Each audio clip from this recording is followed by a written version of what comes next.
Random question. What are the dealer tips like when you're playing these big of stakes?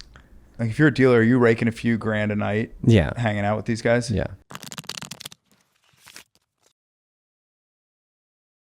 Hey guys, it's JC with Drop the Book. I'm sure you're already betting this NFL season with DraftKings, FanDuel, or your local bookie. It's time to drop your book and bet juice-free. You're getting screwed by the juice. It's crushing everyone. It's crushed me in my sports betting history. And now I'm betting juice-free with my friends on dropthebook.com. You can add me at username T1000. Start your 1-week free trial today, and let's gamble on a fair platform. And it's wild that you'll look back and watch an episode that we recorded like 2 weeks ago, and you're like, I don't even remember this entire 10-minute chunk of the conversation at all. Yeah. Like I just completely forgot that we even talked about this. Well, it's just us talking normally to each other. Like, we don't remember what we said at like dinner last week, you know? No. It's like, yeah. But that's kind of like a weird lost. thing about like life is just so much of it you're just dancing in the dark. Like it's just not getting recorded at all. You're just gonna forget it at some point. Yeah. And that's kind of scary to think about. You're like, I don't remember probably 99% of the things that I've ever done. You could have amnesia. I don't think it's amnesia. I think it's just like you just remember a lot of things. It's like I remember that I did that, but I don't remember it in particular. You know what I mean? Like I can't remember doing it. So like I'll remember that I went to like, have you ever thought about like a sports game that you went to and then you try to remember like specific plays that you watched? It's almost impossible. Yeah. Or like we watched all those games on Sunday Football at Twin Peaks a couple weeks ago. It's like, do I remember A play. Can I remember one play? I'll try to remember one play sometimes. My grandfather took me to the Super Bowl in Tampa one year. We had 4 seats. 2 of them were close and 2 of them were nosebleeds. It was me, my grandfather, my dad, and my brother.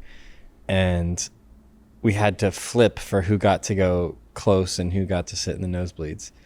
And I lost. So me and my dad went to the nosebleeds and my brother and my grandpa went to like Down low. Real low. I think it was, look up who's in the Super Bowl in Tampa like 15 years ago or so. I think it was like I distinctly remember a Super Bowl being played there. Ravens and Giants maybe. 2001, Raymond James, Baltimore Ravens, New York Giants. Ooh. Did I say that? I said was Ravens Giants, right? 24 years ago. Wow. 24 years. Okay, so I remember the teams, and I remember that one of us had to sit in the nosebleeds, and one of us got to sit. And I was really upset that I lost the flip, but I was still happy I was there. And that's the only thing I remember about it. I kind of remember walking up to the stadium. I remember the 07 World Series being at Fenway Park. And the thing that I remember most clearly is I had lost the freshman race for student council president, for freshman class president. I lost, and I was just really You're heated. Just really sad about it. Yeah. Even at the World Series, I was like, man, if I had just won student council president, this would be the best day of my entire life. Yeah, your life would have been so much better. So October 24th, 2007 at Fenway, I was at Fenway Park, and yeah, man. I mean, dude, while we're talking about nosebleeds, I went to the Alabama LSU game at Alabama over the weekend. Okay. Which was...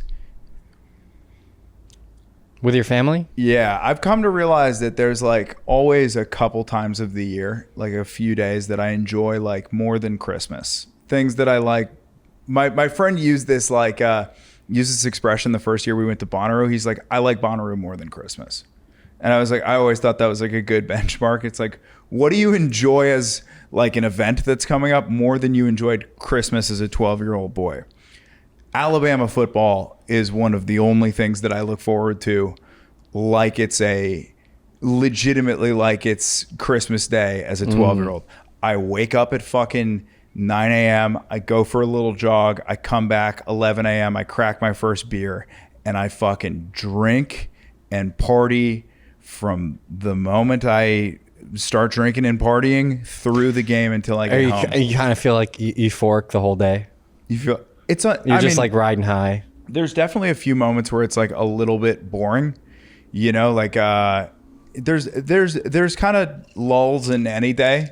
And ironically, like some of the lulls are while we're at Alabama fraternity parties. It's hard to like stand around and really know what you're doing because you go to these frat tailgates and they're crazy, but it's crazy in a weird kind of way. I've kind of realized this as I've gotten older. When it comes to going out, I like to either like go out to just sit down with my friends at a table, or I want to go to like the Betty and take Molly and dance. Fraternity parties are this weird in between, and you kind of realize that you've never really liked them because you don't know where to go or where to stand or who to talk to. It's just kind of generally uncomfortable. Yeah. So you'll drink like 10 beers. And there's while you're kids there. everywhere. Yeah, there's kids. So, but at the frat tailgates for Alabama, everyone's parents come and everyone's siblings come because it's like a big family event. So it's majority college kids, but it's everyone up to like grandparents that are 80 years old. But getting in the game, we sat on the sides of the stadium all the way up in the back. One of the most like electric environments I've ever been in my entire life. Like it was us, we were sitting in front of these like three Mexican dudes that were Alabama fans. We had Alabama fans to my left. Alabama fans to my left, to my right, people in front of us, and then two LSU fans behind us. And I've been at Bama games where like the Auburn fans and the Bama fans get into it. We were fucking around with these LSU fans the whole time. Like it was so friendly. It was so ball busty. Like, dude, we're in there. Like Bama had a rough start. I think they fumbled and LSU got a field goal. And they're like, oh, we're fucking coming for you. But it was all like friendly and fun. And man, dude, I mean, having been to like Red Sox playoff games in the early 2000s, that's loud. Boston Garden, loud. Fucking Alabama football with 100,000 people. When Bama scores, it's like it's like an earthquake. It's insane. Yeah, that's fun. I mean, I was thinking about this. The population of Alabama is 5 million people. There's 100,000 people at the game. So 2% of the state is in the stadium when the game starts. That's nuts. That's insane. And if Bama and Auburn are playing at home at the same time, 4% of the state is in a stadium rooting for one of these teams. Wow.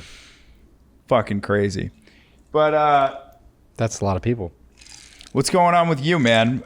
How was your electric weekend? Being sober, drinking iced coffee with no cream A lot of or Diet sugar in Coke. it. I'm a Diet Coke addict now. And caffeine. Big sober thing is Diet Cokes. Yeah, what are we? I'm 72 days in. How do you feel? Good. My mornings are great. I feel great. It's not. It's easy now.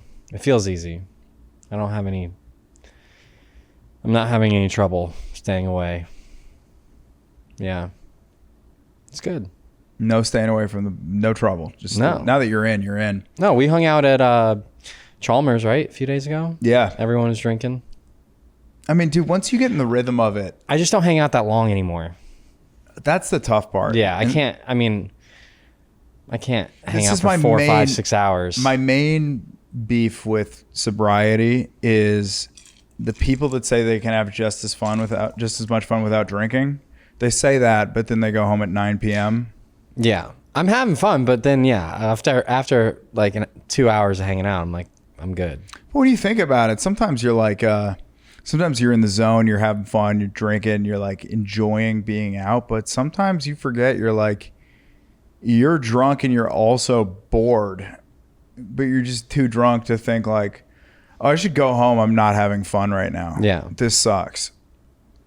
Well, also too, like once you get drunk, then it takes like you a few hours to find drugs, and then just hanging around, calling people. Yeah. That takes time. Well, I'm lucky I've been off Coke. I haven't done Coke in 5 years. I mean,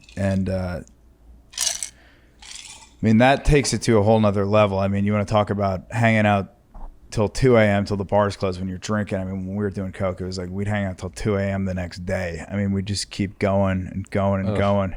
It's the worst feeling in the world. I used to get anxiety when I would hear birds chirping.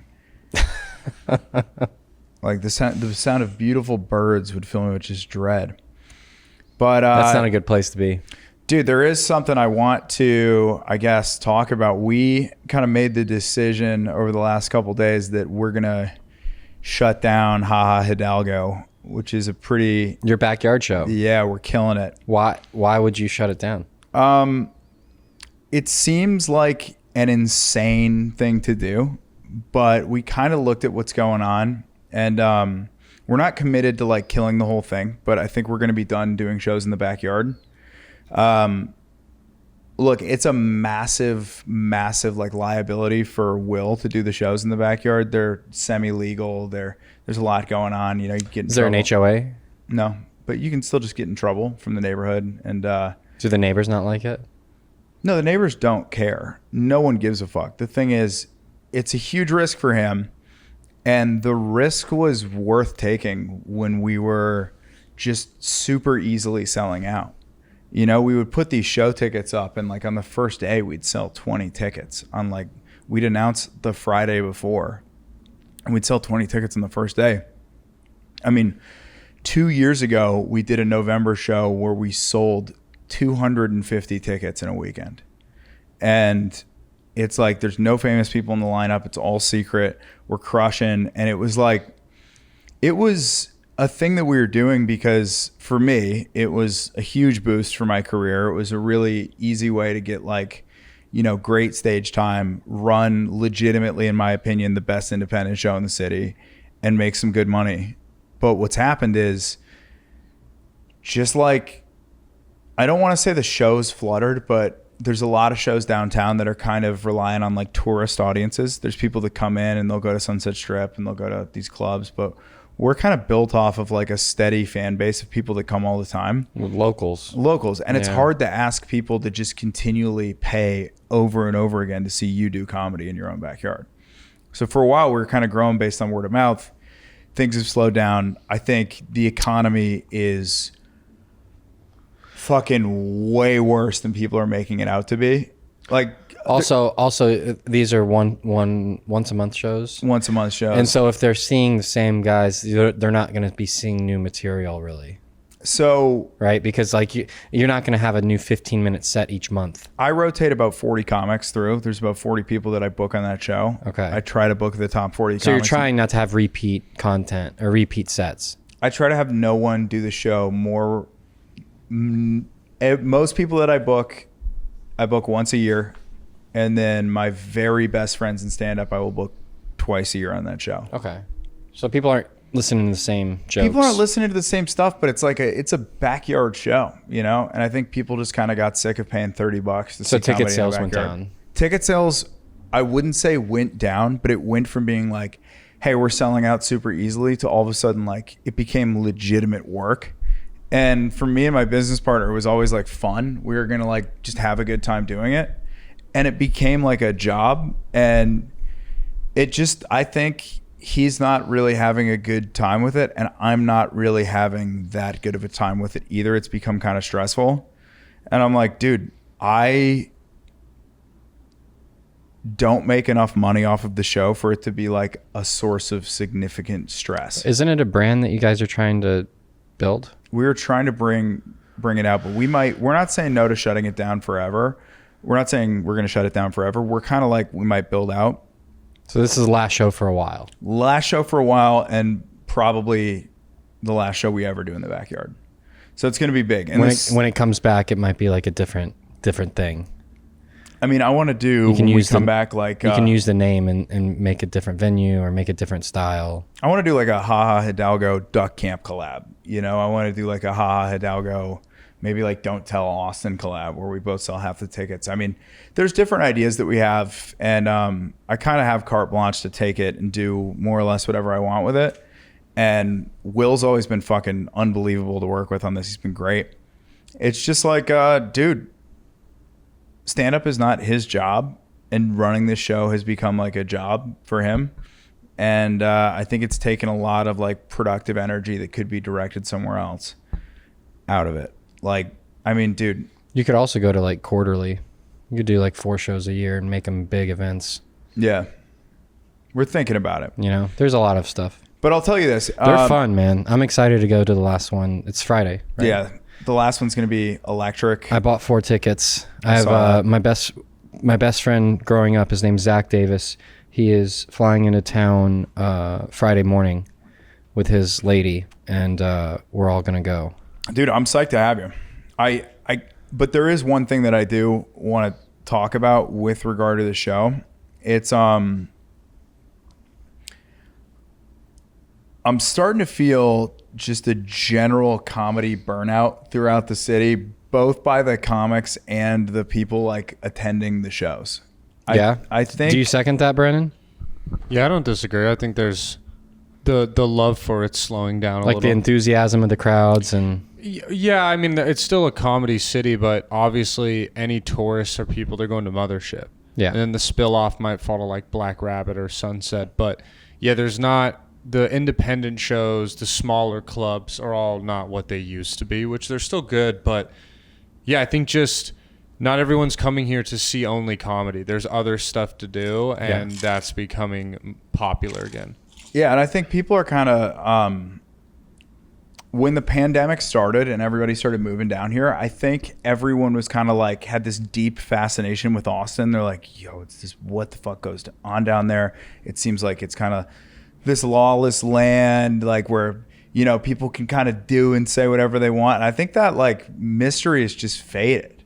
I think Austin comedy, Austin in general has kind of gotten exposed. Like we had this expectation, I guess, when they were building all the shit in the city, that the city was going to grow by 5% every year. We're going to get 5% more population. And for the first time ever, population growth in Austin is neutral. We're not growing. We're not shrinking. We're not growing. We're staying right where we're at. And they're building though.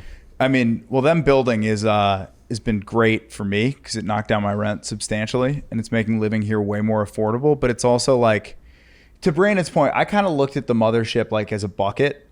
And there's a certain amount of seats that place can fill. And when you've got Joe Rogan and friends and Shane Gillis and friends and Kill Tony, and there's this huge demand for tickets, you're pouring all this water in the bucket and the bucket's going to overflow. And the overflow is going to go into all these clubs on the side.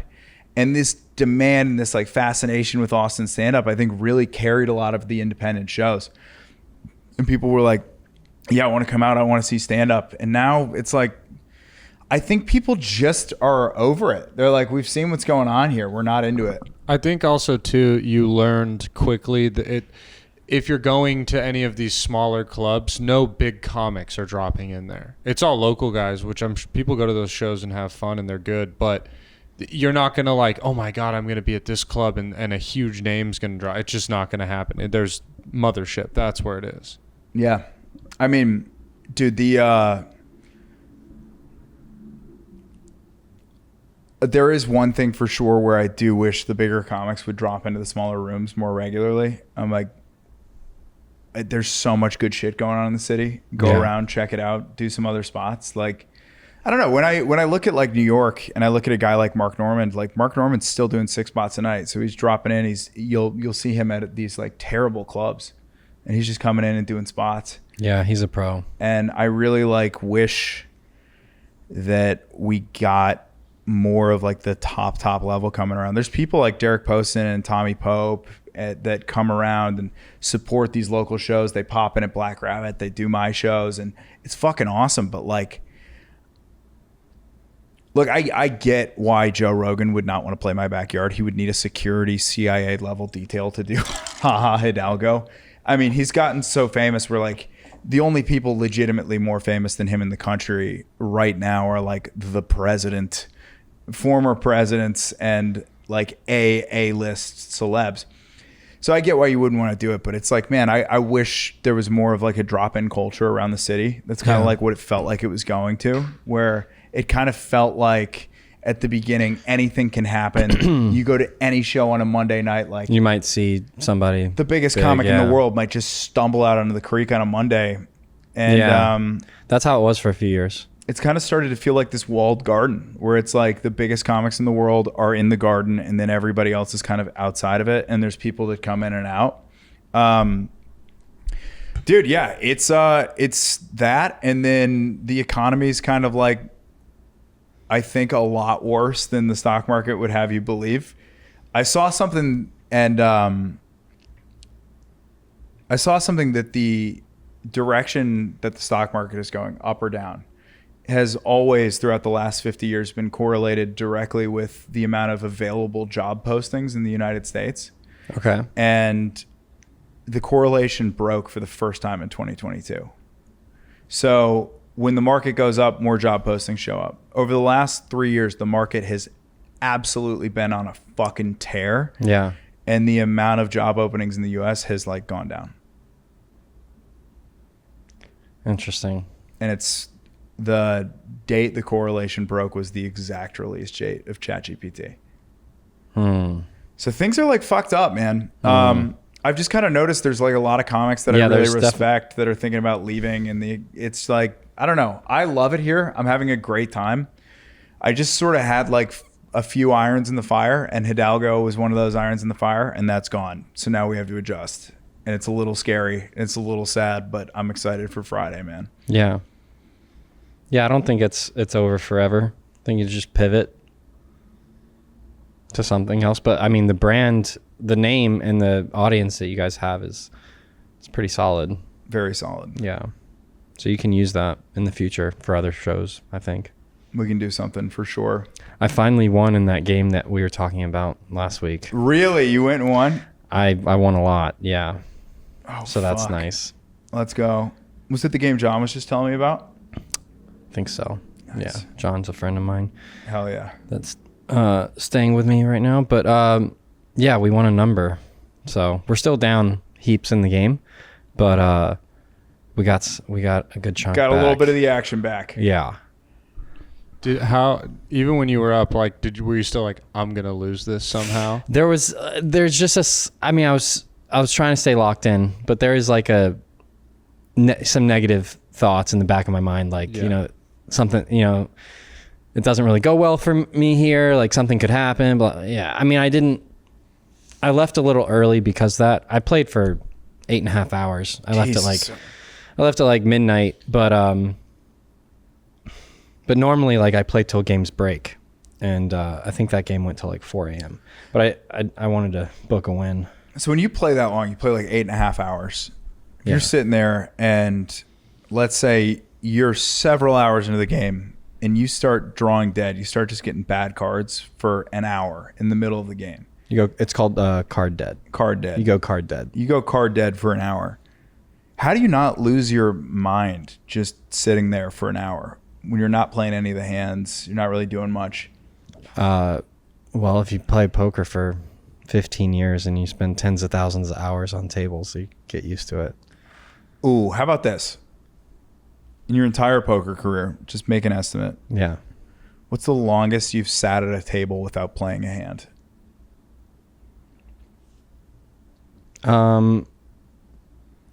I mean, without playing like a significant pot, maybe a few hours. You might like, you know, you're gonna play a hand, every hour at some point, like limping in or checking a big blind or seeing like. I'm talking no limping in, no nothing. What's the longest you've ever gone where you've just been like, this is so bad, haven't even put a chip in? Oh, maybe an hour. That's kind of. Well, because wouldn't you be the big blind at some point? So yeah, you're going to be the big blind, and people are not going to raise big sometimes. Blind, little blind doesn't count. Just like you're not calling anything. Maybe an hour. An hour. Yeah. Okay. Hour. So I don't know. The longest I've ever sat at a table is probably like 35, 36 hours. Whoa. And do you like PED up? Do you take a little Adderall? No, you just piss on the floor. Yeah, you don't move. You don't go to the bathroom. No, PED, performance enhancing drugs, dude. Do you take a little Addy? It's so fun. Like, people that don't know, that's one of the first questions. Like, can you go to the bathroom? Like, yeah, you can just get up from the table and go to the bathroom. No, I don't think I was on. I might have had alcohol in my system or something like that. But I played a lot of sessions that are over 24 hours. Yeah. 24 hours at the table. Yeah. I think I played one that was like started at 2:00 in the afternoon, and I think I showered and changed at the house. It was like a private game, and I was still playing at like 7 p.m. the next day kind of thing. You play 2 p.m. all day, all night. You're into the morning. Then it's like the sun's coming up again the next day afternoon, and then it's like in the evening the next day, and then you're kind of just out of gas. Or you in like you're in a room with like windows where you can see the outside and know what's going on. You can see, you see the sunset, and then you see it come up again. And I mean, I'm sure at some of these like Vegas card rooms though, they get you because the sun. You're in a dark room, so you're like, holy fuck, I was in there for 20 hours. No natural light. They pump oxygen in, and you play like. If you're ever in Vegas and you go by these private games, I've done this too. You'll see guys with like blankets on, wrapped around them, hunched over at the poker table. They're probably on a, 24-hour session. Just bodies like toast. Just wants to go to sleep, but they can't stop playing because the game's good, or they're, addicted to gambling. I mean, it's a rough walk through a casino. When you like, I'm from Suffield, Connecticut, and the closest minor city to us is Springfield, Mass, which is like 10 minutes up the road. Yeah. And I think it was like almost 10 years ago at this point, the city decided to put a casino in. Before this, like you had to have some sort of like Native American tribe back you. So the big casinos were Foxwoods and Mohegan Sun in Connecticut. Yep. I know Foxwoods. Yeah, and they're big fucking casinos. They're like behemoths, right? But then something changed in the law. You could start building casinos outside of this land. And so they put one in downtown Springfield, and it was supposed to like revitalize the city. And it's just been like a fucking disaster. I heard rumblings that MGM is trying to pull out.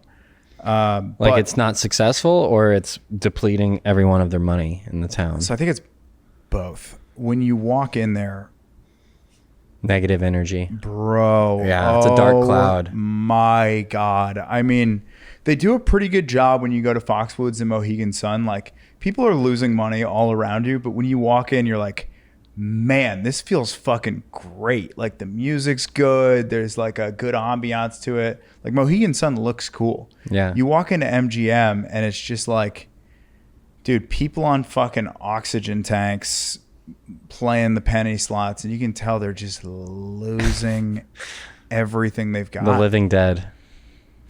I mean, dude, it's how do you handle being around those types of people when you're in this space? Does it depress you ever? Yeah, sure, it can. I mean, I love the game so much that I was willing to deal with all the things that came with it around it, because I just wanted to play poker. But yeah, I've seen a lot, and it drives a lot of degenerate behavior, any type of gambling. But yeah, guys, I've seen guys, lose their homes, lose their cars, gamble away money that was supposed to feed their families. It's not for the faint of heart. No. I mean, yeah, that's one of the tough parts of it, I guess, is like when you're winning at poker, the money's got to come from somewhere. And it's like sometimes it probably comes from a whale. And a lot of of illegal money too. Yeah. So it brings in a lot of criminals. So you play with a lot of organized crime. I'm assuming, I don't know for a fact, but guys that come in with all their jewelry and diamonds and gold on, and it's all, when you're playing, whether it's Hard Rock or Vegas, just any public poker room throughout the country, you can just bring cash and get chips. And so when it's a cash business like that, or cash game, the majority of people that have expendable cash on hand, it's kind of guys that make that kind of money doing illegal things. And it's probably, is it money laundering too. Yeah, there's tons of that goes on. I think Vegas is cracking down on it a lot, but yeah, I mean, you're talking about this type of. What's the name of the guy that is like covered in ink? The baccarat guy, the professional baccarat player. Mickey. Did you see he was on Soft White Underbelly this week? You know what that is? No. How do you spell his name? I think it's Mikki. Yeah, this is it was Mickey Mace. Yeah, there he is. Yeah. Again, I don't know if like all these stories are true, but from what the interviews I saw, he was taking people's money and playing baccarat with it because he's a professional baccarat player, which that there's no such thing. But yeah, what's Soft Underbelly? So Soft White Underbelly is a show where I guess they try to show, what does the term soft white underbelly mean, Brandon? Can you look that up? I think it means like the underside of like society. Soft white underbelly refers to a weak or vulnerable spot, mostly used by Winston Churchill to describe Italy as the point of attack during World War II. But it's a YouTube channel? Yeah, so he talks to people that are like strippers, sex workers, meth addicts, people who lost their homes. Okay. So he did a whole, how long's the interview? I mean, they're pretty long. Like he's done. I would watch that. That sounds interesting. Yeah, so he interviewed Mickey. And you watched it? I haven't had a chance to watch it yet. We could watch it this week and talk about it next week. Yeah. And maybe clip it. Clip it up. You want to do Goob's Hand of the Week? Let's do Goob's Hand of the Week, man. Hell yeah. Okay. Do you know who Alan Keating is? Do you remember? He's a poker player. Yeah. So good call. Yeah. He's basically become one of the most legendary action players in private cash games in the world. He is a complete psychopath. Now, his background is professional poker player, but then I think he had some investments go very well for him. Mm-hmm. And now, so he has the background of being a very good, knowledgeable, fundamentally sound poker player, but now he has such an incredibly large bankroll that he can kind of play like an absolute psycho. And this is like a perfect example of the kind of action he brings to the table now. So he just sat down. This is the new high stakes poker episode. He just sits down. This is his first hand, and it's 400 big blind is to his right. So he's under the gun, and he straddles for 5,000. Yeah. No, I'm straddling for 5,000. That's a handful of cranberry. That's 500K. So he has 500K in his hand. 500 keys declared and a 5K straddle. The normal straddle is 800, but he just wants to straddle for 5,000. Let's explain that again. Okay, so a straddle is doubling the big blind. Okay. So if you're playing 400 big blind, 2-4, small blinds 2, big blinds 4, then the straddle would be 800. There's no reason to straddle more than that. You don't like straddling is giving action to the table. Mm-hmm. You're putting out blind money without seeing your cards. So straddling to 800 is already showing, that you want to play bigger, that you're down to gamble. He decides to straddle to 5,000. So putting out $5,000 blind without looking at his cards. And what was the normal straddle? 800. Whoa. Okay. Yeah. And that's that guy right there, Subarna? That's Alan Keating. Alan Keating. Okay. Yeah. So he straddles to 5,000, and then let's play the hand. Okay. I actually haven't. How much is it? Very little within. Rush here.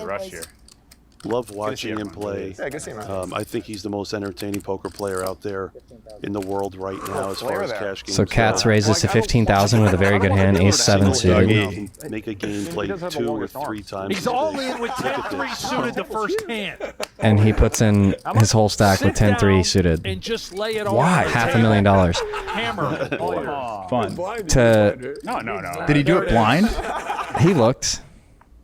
But this this this sets the stage. This he's the table captain. He's the boss. Yeah. He has infinite gamble in him.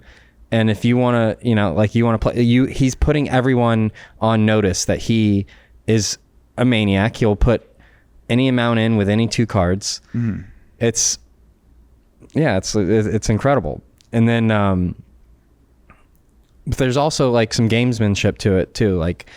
He's also setting up other plays in the future, which literally happens 5 minutes later. If you go to the next clip, this is. 3-4. I just feel like That'd be a pair. I had 7-3.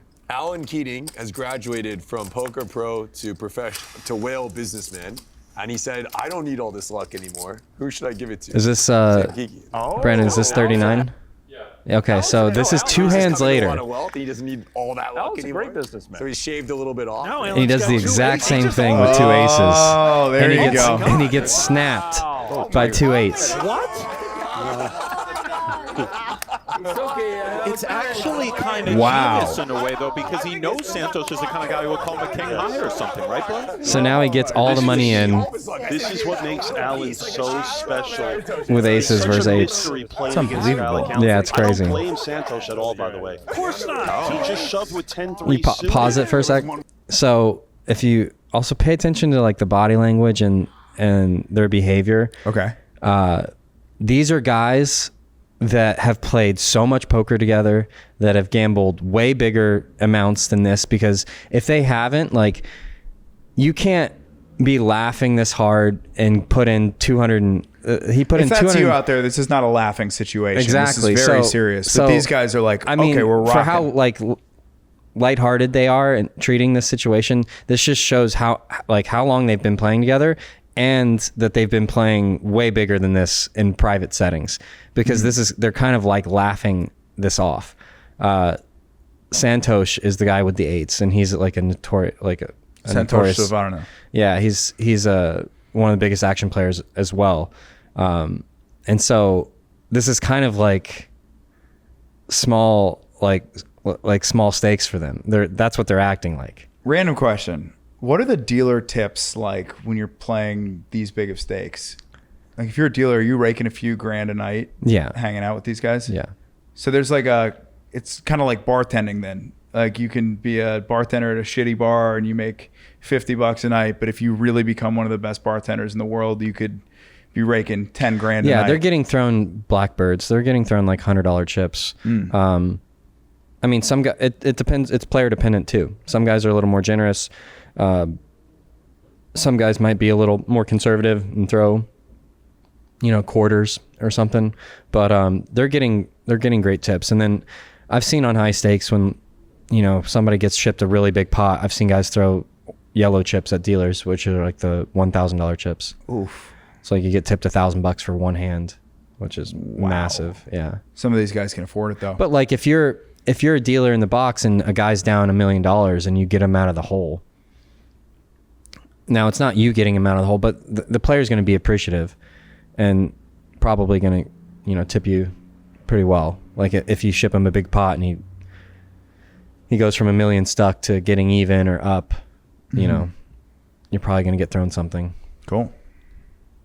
Way to play that. One time. Yeah, they're just so lighthearted about a $500K pot. For the snowman here in the desert. I mean, they just have to be playing massively big.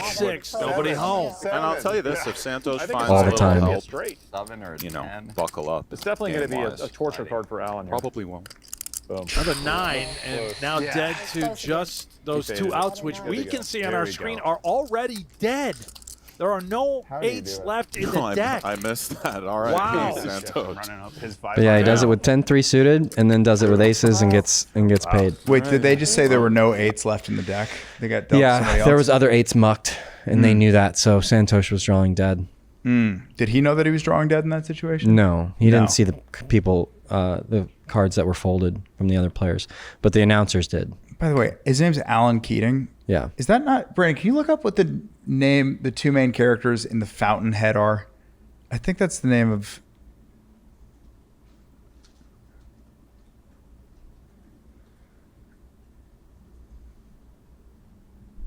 What's the Peter Keating.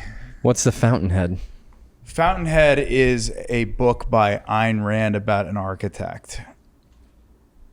You know who Ayn Rand is? Ayn Rand is like... is it a blue book? No, it's really thick. It's like 1,100 pages, but it's about... I think I have it. It's basically about hacks is what it's about. Okay. So it's about two architects, and they both go to this like really prestigious school, and one guy's incredibly hardcore. He like sticks to what he wants to do, and he wants to build like exactly the vision that he has in his mind. And then the other guy is just like, I just want to be successful. And then so the guy that just wants to be successful takes on all these like commercial real estate projects and just starts building these buildings of exactly what people want. And his work sucks, but everybody, the general public, just kind of likes it. And Keating creates this like project, and it's kind of like shit on by the public, but it's like artistically exactly what his vision was. But he like sticks to his vision and eventually like overcomes all of the obstacles and like gets what he wants out of life. And I think he fucks the other guy's girl. And the whole... Is this the Ha Ha Hidalgo story too? So the whole story is basically like, there's a lot of also like anti-government propaganda in there. Ayn Rand was a huge libertarian.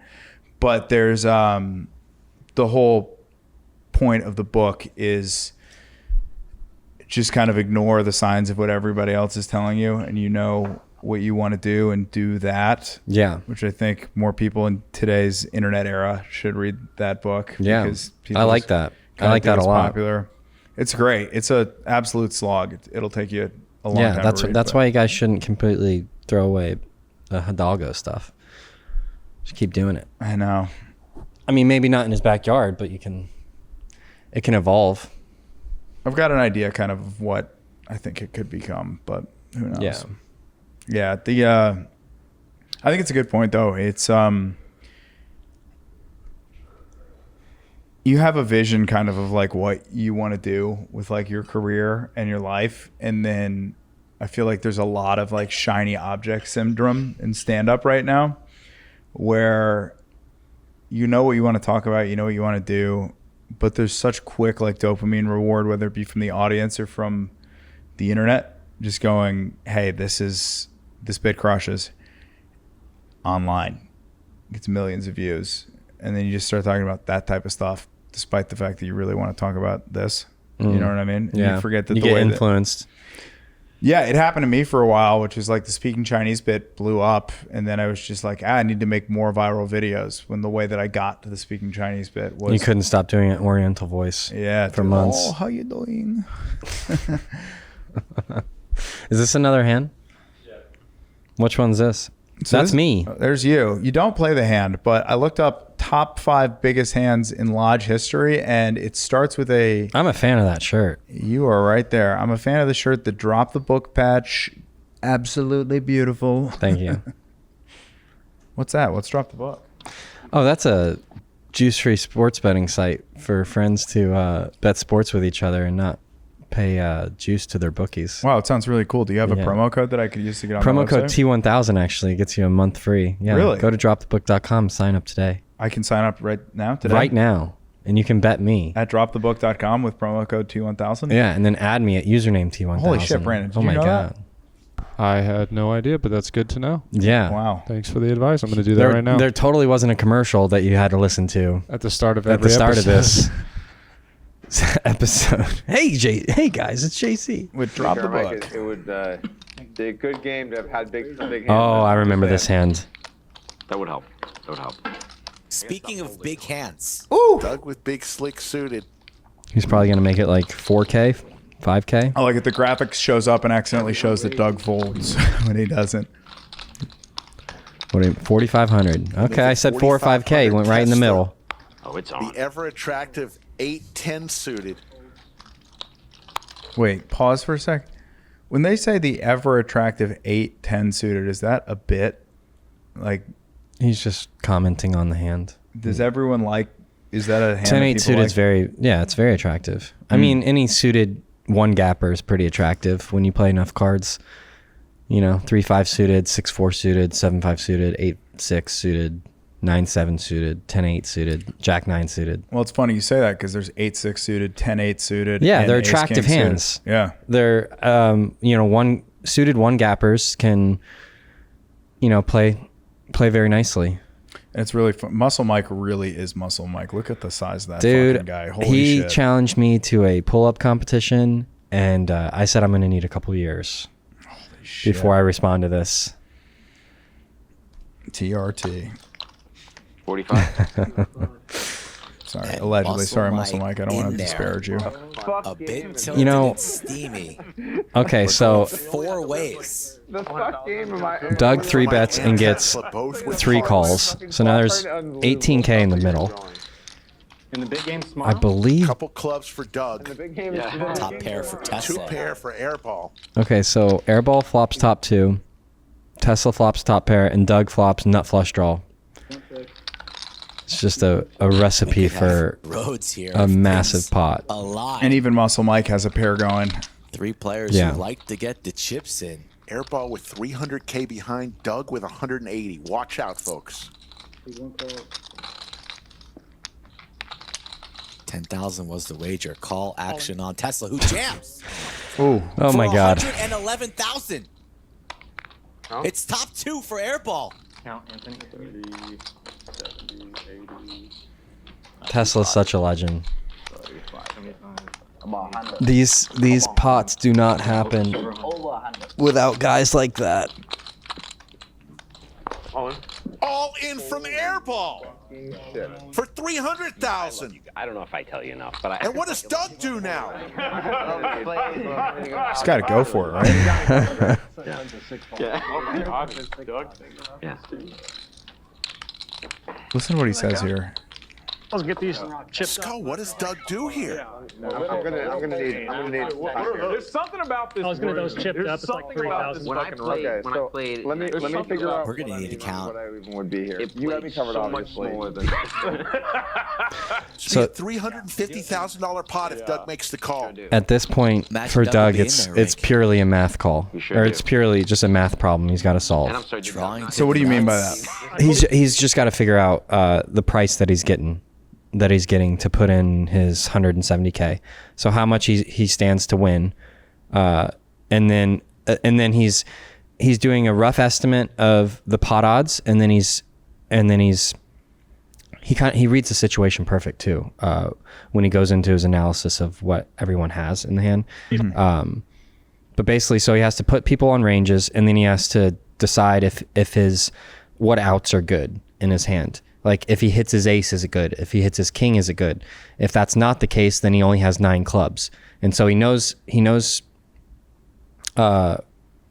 his percentage on hitting a flush, and so he has to but just figure out if it makes mathematical sense to call.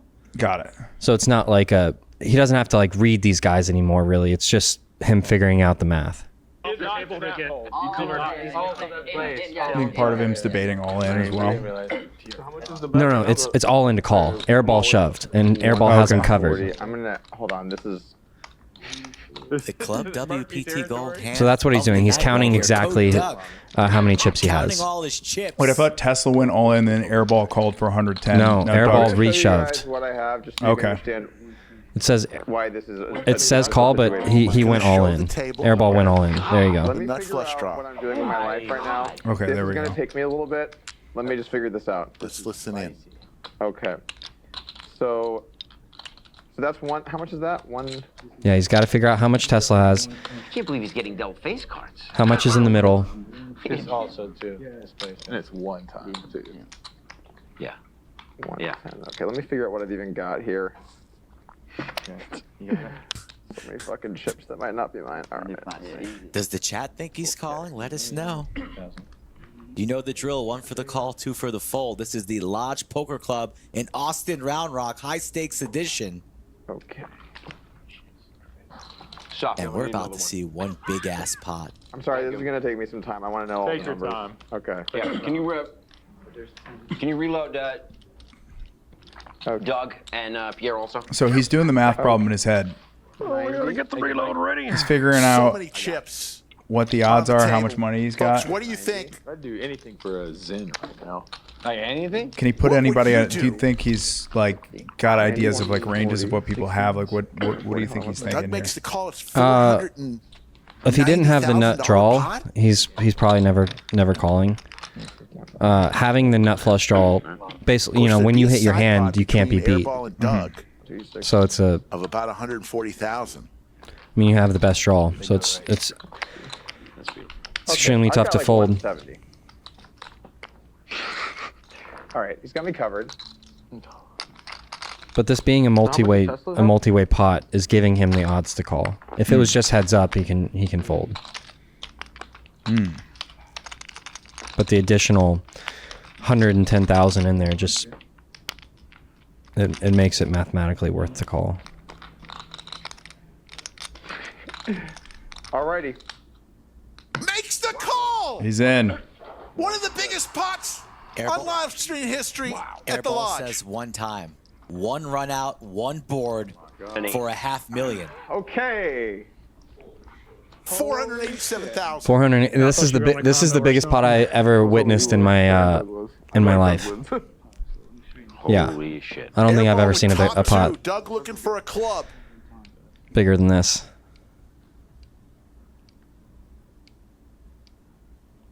Ripping it one time. And they're going one time for $500,000. That's a great card for Doug, because now ace or king wins. More outs. Ace. 10. Wow. Nick Airball, who has been down the whole Airball, night, whom I bought a Coors wins Heavy a at the bar a few weeks ago. $487,000 pot. Stacks $3. Tesla Yeah. and Doug in one pot. He was down close to 200, I think. Really? Before the yeah, he was blasting. I'm gonna. No keeping chips. I want all the chips. I'm gonna put 100 in here. I'm gonna give you a blue. Okay, fine. I'll take your blue. No. What's a blue? The blue is 100K chip. Whoa. So I'm gonna keep. They just got 100 those and give Nick a made. blue. Blue chip in play. That's $100,000, folks. The blue chip. Airball's loving it, dude. Second or third. Jeez. All right. Thank you. I'm gonna. Do both of those guys have like tendencies that you've experienced that lead to like these type of hands? Like they're kind of like pretty aggressive, go after it. I mean, they mix it up a lot. They're gonna get in these spots. Like there's a lot of guys that aren't raise calling 8-6 suited in big games that are gonna play tighter. Yeah. But yeah, they're Airball's, used to playing these stakes, so he's gonna be involved in a lot more big pots more often than the average person.